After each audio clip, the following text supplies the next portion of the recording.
Can I come in? Whoa, pretty stinky. Keep up the good work, champ. Can I come in?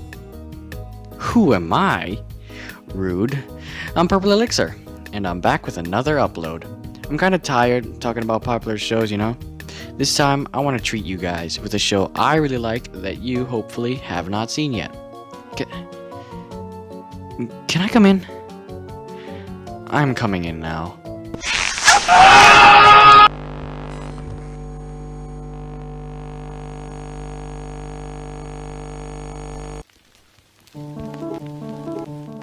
We are discussing Dororo this time around, basically why I like it and why I think more people should check it out. Because despite some buzz from a couple big names in the business, the show's never really talked about, which is a shame because it's fairly worthy of all the praise it gets. I'm just here to shed some light on a show I enjoy, so continue watching if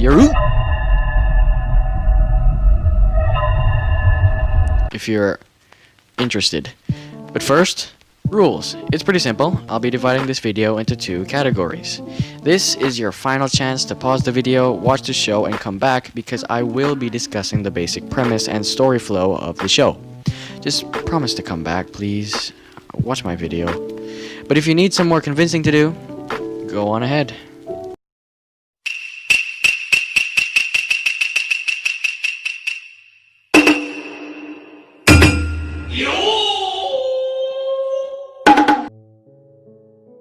Dororo was originally a manga created in the 1960s by Osamu Tezuka, the same guy that did Astro Boy and pretty much made the mecha genre. The manga was adapted into an anime in 1969 and later into a live-action movie in 2007. Despite some pretty popular stuff under Tezuka's belt, and having this work in particular be adapted into both a show and a movie, Dororo never really took off. Now, through my intricate deductive reasoning, we can conclude that it's because they're garbage. Just kidding, but there was some potential in there that previous iterations just failed to capture.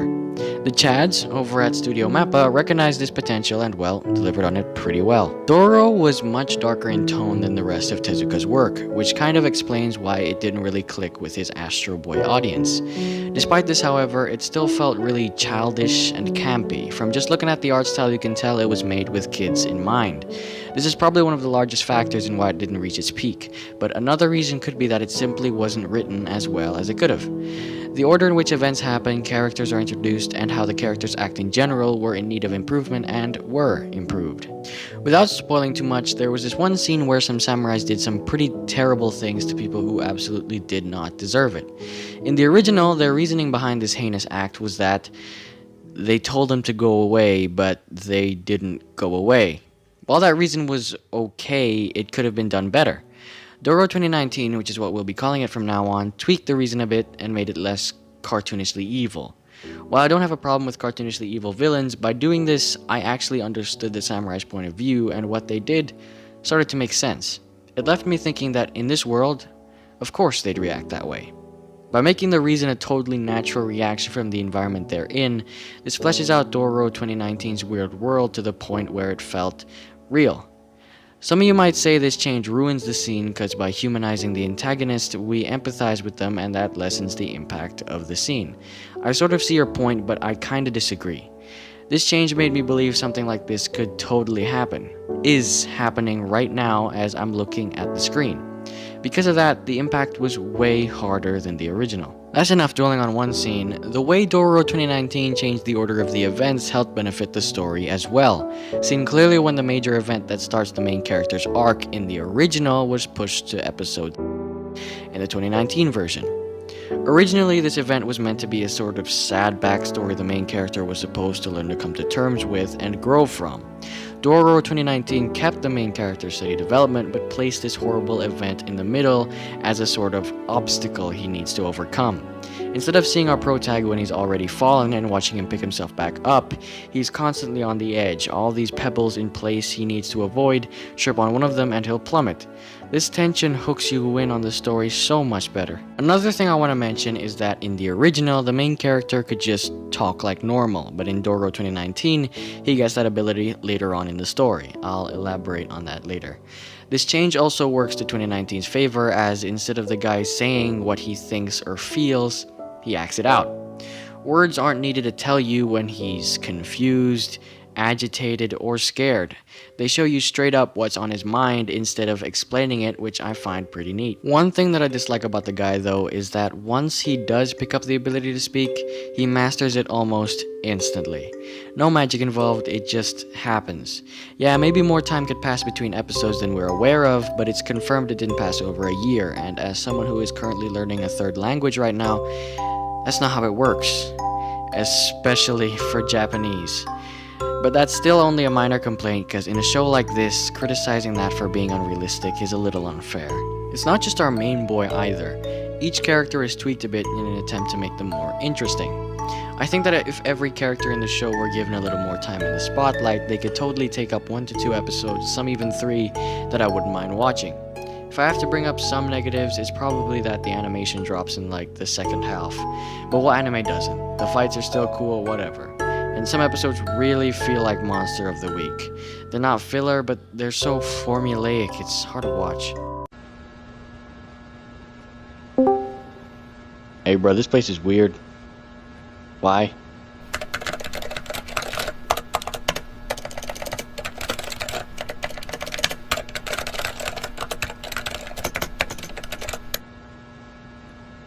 Nah.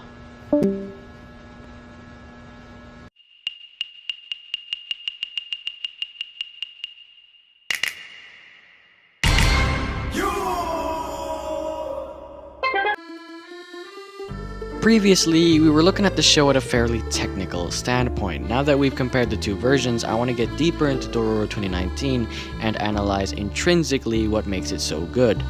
As it is a character-driven show, what better thing to focus on than the main driving force, the characters? By now you must be wondering why I haven't told you what the show's about, and well, I was saving that for this section of the video. So the basic premise, there was once a village chief. The village he's chiefing over is in really bad shape. The people are in poverty and their crops aren't showing any good results. In a last-ditch effort to save his dying village, the chief makes a deal with 12 demons. The demons agree to help him under one condition. They will each take a body part from the chief's firstborn child.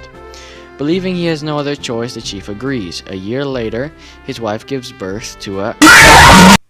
That was scary. Not as scary as this though, ugh. With absolutely no reason to keep this muscly blood bag around, they toss it into a river. Little do the villagers know, the thing still lives! Yuck. And it's found by this war veteran puppet guy who gives it prosthetic limbs that double as weapons. Swords for hands, yeah. War veteran puppet guy teaches the creature how to fight demons, and it goes on this journey to defeat the 12 demons who stole its body parts and regain its humanity. The story follows our main guy, Dororo. Sorry, Zelda. Link. No, Hyakimaru. Why does Japan do that? Our baby is now 16 and a full-fledged demon hunter. Just a heads up, all blind people in this world have the magical ability to see within the souls of both living and non-living creatures. Not only does this make him able to spot a demon way before anybody else takes notice, but it also allows him to judge a person based on the deepest, darkest parts of their very being. Wow, that sounds like a good ability. Why would he ever want to become human, right? Well, while it does have its perks, it also condemns him to living in this inky black void where he can't hear anything, can't feel anything, nothing. The more body parts he gains, the more distractions are present and the less effective this initial ability becomes. Weirdly enough, with this ability weakened, he's able to understand people a lot deeper and is able to form stronger connections with them than ever before. Probably because he's viewing them as an individual with their own thoughts and feelings instead of as a shape. Sounds good, he should totally continue his path in regaining his humanity, right? Well, while it does have its perks, those deeper bonds cause him to act using more emotion rather than logic, and that does have its consequences.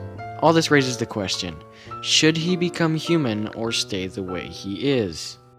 Dumb question, of course he'd want to be human, but it's not enough to just get his body parts back. While being a human can help you experience some really beautiful and amazing things, it also brings a lot of pain and suffering. Learning to get through both is what it means to be human. The last reason why I like Hyakimaru is a little more biased, so take it with a grain of salt.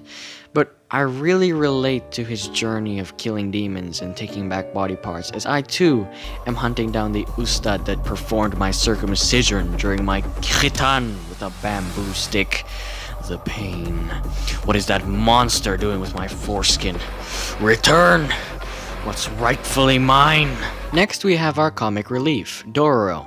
He's our cute, presumably 11-year-old sidekick who follows Hyakimaru around and is basically his mouth when others don't understand what Hyakimaru is trying to say.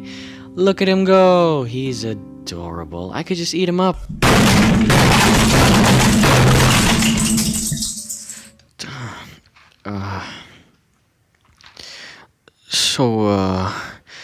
Apparently he's a she? Why'd they do that? I get they want to be faithful to the original, but don't worry, it's not a spoiler. I don't know why they did it. Super unnecessary. They should have kept him a dude. In all seriousness, Dororo is pretty interesting. For being able to adapt very well to her current situation and surrounding, fitting in perfectly so that she'll survive, she's always been pretty alone. And after a tragic event left her in extreme poverty, she resorted to scavenging. Initially only tagging along with Hyakimaru so she can take advantage of his demon killing skills to make some easy money. As the journey progresses, so does their relationship, with this being the first person Dororo has connected with in a while, and this being the first person Hyakimaru has ever truly connected with. By the end of it, Dororo learns to embrace who she truly is instead of letting society shape her. That's pretty good. I don't have much to say on Mio, so I'll keep it brief. I like how she'll stop at nothing to protect the orphan she's taking care of, so much so that she'll even sell her own body. It doesn't matter if she feels doing such acts degrades her as a human. If the orphans are happy, she's happy. Her relationship with Hyakimaru is nice too. Mio's singing voice is the only sound that doesn't hurt Hyakimaru's new ears, and Hyakimaru's soul-seeing ability reassures Mio that her soul isn't tainted. It's not deep, but it's something. Jukai is interesting. After committing terrible acts during the war, he seeks redemption by giving prosthetic body parts to the corpses of soldiers that are missing some. I believe it's a Buddhist belief that doing so will help the spirit transition into the afterlife with a fully formed body, but I'm not so sure about that. If anybody knows the real reason, feel free to spout it in the comments.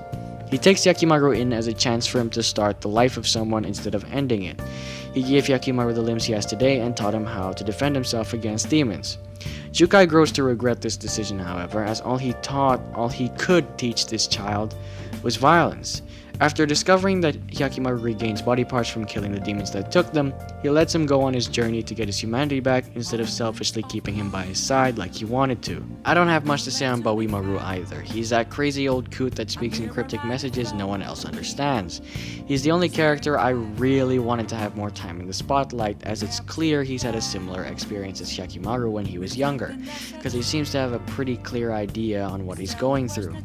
But for now, his only screen time is when he shows up out of nowhere and spouts some weird confusing crap that seems pointless at face value, but through multiple rewatches and heavy analysis, carries some really deep meaning.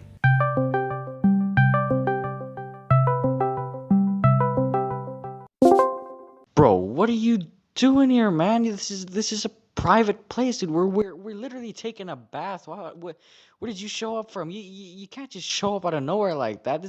There's times when, like we already tolerated before, but you can't keep doing it like this, man. We're taking a bath. I have a lot to say on the Daigo family, but I want to wrap this up, so I'll keep it brief. The mother regrets not doing anything to stop what she believes to be the death of her firstborn, and occupies her time praying for her son to still be alive. This causes her second son, Tohomaru, to have an inferiority complex, doing everything he can to win his parents' attention. But his mom won't acknowledge him because she's too busy dwelling on her past mistakes, and his dad won't acknowledge him because he doesn't care. When Tohomaru realizes Hyakimaru is the source of all this, he gets jealous. Daddy Daigo, or the chief of the village, starts out as this desperate man on his last leg, but develops into this cackling, mustache-twirling villain. Despite that, he doesn't feel out of place in a story like this, because after dealing with demons and having his humanity stripped away, of course he'd act like that. The more demons Hyakimaru kills, however, the more he reverts back to his old self.